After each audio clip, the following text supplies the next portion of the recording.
अस्सलामुअलैकुम। आज के इस वीडियो में हम देखेंगे सालार जंग रिफॉर्म्स और जो बुक हम पढ़ने जा रहे हैं वो है तेलंगाना मूवमेंट स्टेट फॉर्मेशन। इस बुक के अंदर सेकंड यूनिट है सालार जंग रिफॉर्म्स। तो चलिए शुरू करते हैं। The Hyderabad principality known as the Nizam kingdom in South India, which spread over an area of about 82,698 square miles, comprising Telangana, Marathwada and Kannada areas, was ruled by Asaf Jahis between 1724 to 1948. जो south India का area था, जो जुनूबी हिंदुस्तान था, उस पर निज़ाम हुक्मरानों की बादशाहत थी, जो कि न सिर्फ तेलंगाना बल्कि मराठवाड़ा, कन्नाडा रीजन और इसके करीब के इलाकों में फैला हुआ था और इसका एरिया 82,698 मुरब्बा मील तक फैला हुआ था। और यहाँ पे जिसकी हुकूमत थी वो थे आसिफ जाहिस और इन्होंने 1724 से 1948 तक यहाँ पर हुकूमत की। This kingdom was first established by Nizamul Mulk and ruled after the title of Asif Jahi and therefore famously known as Asif Jahi Kingdom. इस सल्तनत को निज़ामुल मुल्क ने क़ायम किया और ये सल्तनत आसिफ जाही सल्तनत के नाम से भी जानी जाती है। From the first ruler Nizamul Mulk to the last ruler Usman Ali Khan, there were 9 rulers who ruled Hyderabad Principality for over 224 years. पहले हुक्मरान निज़ामुल मुल्क से लेकर आखिरी हुक्मरान मीर उस्मान अली ख़ान तक यहाँ पर 9 हुक्मरानों ने हुकूमत की और तकरीबन 224 बरस तक हुकूमत थी। After the death of Aurangzeb in 1707, the Mughal kingdom was broken down and started to decline. In this situation, one of the Mughal Subedar, Nizamul Mulk in Deccan, formed an independent kingdom in 1724. 1707 में जब औरंगज़ेब रहमतुल्लाह अलैह की वफ़ात हुई तो उसके बाद मुग़ल सल्तनत बिखर गई और इस सिचुएशन का फ़ायदा उठाकर मुग़ल के एक सूबेदार निज़ामुल मुल्क ने दक्कन में अपनी आज़ाद हुकूमत का ऐलान कर दिया। ये कब हुआ? 1724 को। However, the member of his dynasty declared themselves as Subedars of Mughal rulers even up to 1758 and described so in their official documents. 1724 में ही निज़ामुल मुल्क ने एक इंडिपेंडेंट किंगडम क़ायम कर दिया था, लेकिन इसके बावजूद जो ऑफिशियल डॉक्यूमेंट्स मुग़ल सल्तनत के दस्तयाब हुए थे उसमें 1758 तक यानी कि 1758 तक मुग़ल सल्तनत के सूबेदार की हैसियत से निज़ाम हुक्मरान काम कर रहे थे। Even the coins were minted after the name of Mughal kings. They were called Nizams from the Nizam Ali Khan's regime. The Hyderabad Principality was the biggest princely state among the 562 princely states when India achieved independence. This state was merged into the Indian Union on September 17, 1948. जैसा कि हमने पढ़ा 1758 तक भी जो निज़ाम हुक्मरान थे वो एज अ मुग़ल के सूबेदार ही काम कर रहे थे। यहाँ तक कि जो सिक्के उस दौर में पाए जाते थे वो भी मुग़ल किंग के नाम से ही वो लोग बना रहे थे। निज़ाम अली ख़ान की हुकूमत आने के बाद से वो लोग निज़ाम्स के नाम से जाने जाने लगे। जब हिंदुस्तान को आज़ादी मिली उस वक्त 562 प्रिंसली स्टेट हुआ करते थे, उसमें सब में बड़ा था हमारा हैदराबाद स्टेट और फिर हैदराबाद स्टेट को इंडियन यूनियन में सितंबर 17, 1948 को ज़म किया गया। तो हमने क्या देखा, जो हैदराबाद स्टेट था यहाँ पर आसिफ जाही डायनास्टी किस तरह से आई। आसिफ जाही डायनास्टी को एस्टैब्लिश किसने किया? निज़ामुल मुल्क ने। टोटल कितने रूलर्स ने यहाँ पर हुकूमत की? 9। कितने साल तक? 224 साल तक। कब से कब तक? 1724 से लेके 1948 तक। क्लियर? ये कुछ इंपॉर्टेंट पॉइंट्स थे फर्स्ट पैराग्राफ के अंदर। अब हम देखेंगे सेकंड पैराग्राफ, रिफॉर्म्स ऑफ सालार जंग। Asif Jahi dynasties pioneered modern administrative system in Hyderabad Principality. After the decline of Qutub Shahi's rule 1512 to 1687 due to the ensuing chaotic situation that was prevailing at the time, except a few activities relating to construction of a certain buildings, constructive and systematic activities could not take place.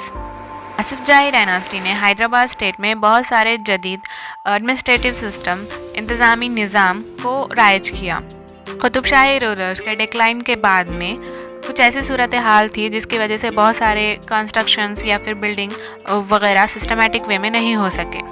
Only after 1853 the reforms aiming at a complete cleansing of the entire administrative system were initiated. Qutub shahi dynasty के ज़वाल के बाद में कुछ भी constructions वगैरह नहीं किए गए, लेकिन 1853 के बाद में यहाँ पर रिफॉर्म्स लाए गए, इस्लाहात की गई और सालार Jung first, whose original name was Nawab Turab Ali Khan, was the most efficient among all the divans or the prime ministers of Nizam's rule.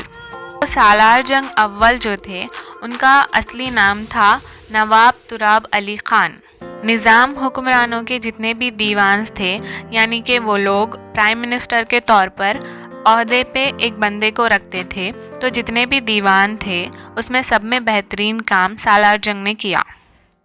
He was given the title of सालार जंग by the Britishers. और सालार जंग को ये title कहाँ से मिला, मतलब नवाब तुराब अली खान को सालार जंग का टाइटल कहाँ से मिला, ब्रिटिशर्स की तरफ से. He was born at Bijapur in 1829. He belongs to Sheikh Umar Karman lineage. इनका ताल्लुक़, जो इनका नसब थी, वो थी शेख उमर कारमान से, यानी कि उनके ख़ानदान से इनका ताल्लुक़ था. He received honorary doctorate from the Oxford University, London. He was appointed as the Diwan of the Prime Minister at the age of just 24 after his maternal uncle Sirajul Mulk, the Prime Minister during Nasiruddaulah's rule. जो सालार जंग अव्वल थे उन्होंने अपनी doctorate Oxford university London से हासिल की थी और उनको दीवान के तौर पर, यानी कि प्राइम मिनिस्टर के तौर पर सिर्फ और सिर्फ 24 साल की उम्र से रखा गया था. उनसे पहले सिराजुल मुल्क प्राइम मिनिस्टर हुआ करते थे नसीरुद्दौला के. सिराजुल मुल्क को डिसमिस किया गया 1853 में. On the same day, Narayan Prasad, the grandson of Chandulal, was appointed as पेशकारी. उस ही दिन पेशकारी के एक ओहदे पर चंदूलाल प्रसाद के ग्रैंडसन नारायण प्रसाद को रखा गया. सालार जंग was a great intellectual reformer and an efficient administrator among all the divans who worked in Hyderabad Principality. Hyderabad में जो भी हुक्मरान हुकूमत करते थे, उनके जो भी दीवान हुआ करते थे, उनमें सबसे ज़्यादा दानिश्वर जो रिफॉर्मर थे वो थे सालार जंग. For about 30 years from 1853 to 1883, he served as the Prime Minister under three Asif Jahi kings, Nasiruddaulah, Afzaluddaulah and Mir Mehboob Ali Khan. जो सालार जंग थे उन्होंने करीब 30 साल तक प्राइम मिनिस्टर के ओहदे पर वो फायज रहे. 1853 से 1883 तक वो प्राइम मिनिस्टर बने रहे, जिसमें 3 आसिफ जाही किंग थे, नसीरुद्दौला, अफजलुद्दौला और मीर महबूब Ali Khan. He learned about best administrative systems and their necessity for the protection and welfare of the kingdom from English administrator Dayton. जो सालार जंग थे उन्होंने तमाम इंतज़ामी उमूर और जो भी अपनी बादशाहत, यानी कि वो जिस किंगडम में काम करते थे, उस बादशाहत की फलाह व बहबूद और उसके प्रोटेक्शन तहफ़्फ़ुज़ के लिए जो भी तरीक़े काम आते हैं, उन्होंने इंग्लिश एडमिनिस्ट्रेटर डाइटन से सीखे थे. Soon he came to be known famously as a talented and an efficient administrator and statesman. बहुत ही कम वक्फे के अंदर वो एक बासलाहियत, मौसर और बहुत ही उम्दा एडमिनिस्ट्रेटर के तौर पर जाने लगे. He worked incessantly for the all-round development of the kingdom. He was compared on par with Muhammad Ghawan, the Prime Minister of Bahmani Kingdom. William Digby said Salar Jung brought about renaissance in Nizam's kingdom. जो सालार जंग थे उनको Bahmani kingdom के prime minister Mohammad गवान के साथ compare किया जा रहा था, यानी कि उनके बराबर कहा जा रहा था. विलियम डिग्बी का मानना है कि सालार जंग ने निज़ाम किंगडम में रेनाइजेंस लाया. रेनाइजेंस मतलब एक सुनहरा दौर, गोल्डन पीरियड जिसे कि कहा जाता है ना, वो. नेक्स्ट देखिए situation in Nizam's kingdom. By the time Salar Jung first was appointed as Diwan, the situation in Nizam's kingdom was very bad. The fertile places of Raichur, Usmanabad, Berar was ceded to the British in lieu of debt repayment. Muslims in the principality were angry with the Britishers. The economic situation was at the brink of bankruptcy. The employees were not paid salaries. The Nizam had to mortgage lands, jewelries, and diamonds with Rohilla traders to raise res 3 crore debt. The people were at the receiving end at the hands of corrupt employees. People resorted to unethical practices like thieving. The law and order situation was out of control. Corruption and nepotism were rampant. The auctioning system in revenue administration subjected the farmers to untold miseries. In this condition, Salar Jung first ventured to initiate many reforms, usher in a modern administrative system in Hyderabad Principality. सालार जंग अव्वल को जब appoint किया गया था उस वक्त निज़ाम हुकूमत की जो सूरत हाल थी वो बहुत ही ख़राब थी। रायचूर, उस्मानाबाद, बेरर की जो ज़मीनें थी जो कि बहुत ही ज़रख़ेज़ थी, क़र्ज़ की अदायगी के बदले अंग्रेज़ों के हवाले कर दी गई थी। जो मुसलमान थे, मुसलमान अंग्रेज़ों से काफ़ी नाराज़ थे और जो माशी सूरत हाल थी वो तो बहुत ही बिगड़ गई थी। जो मुलाजिमीन थे उनको तनख्वाहें नहीं मिल रही थी और निज़ाम को रोहिला के जो ताजिर थे उनके पास अपनी ज़मीनें, अपने ज़ेवरात और हीरे वगैरह रहन रखने पड़ रहे थे। 300 करोड़ का क़र्ज़ा हो चुका था। अवाम भी बहुत सारी गैर अखलाक़ी सरगर्मियाँ अंजाम दे रही थी, जैसे कि चोरी करना, डाका डालना वगैरह। तो रेवेन्यू एडमिनिस्ट्रेटिव सिस्टम था उसमें नीलामी का निज़ाम हुआ करता था। नीलामी के निज़ाम ने जो किसान थे उनको बहुत सारी परेशानियों का निशाना बना दिया था।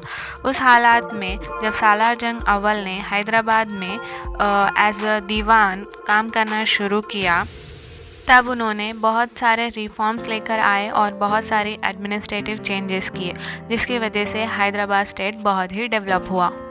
हम नेक्स्ट वीडियो में देखेंगे कि सालार जंग के रिफॉर्म्स क्या थे, कौन कौन से फेजेस में वो रिफॉर्म्स अमल में आए।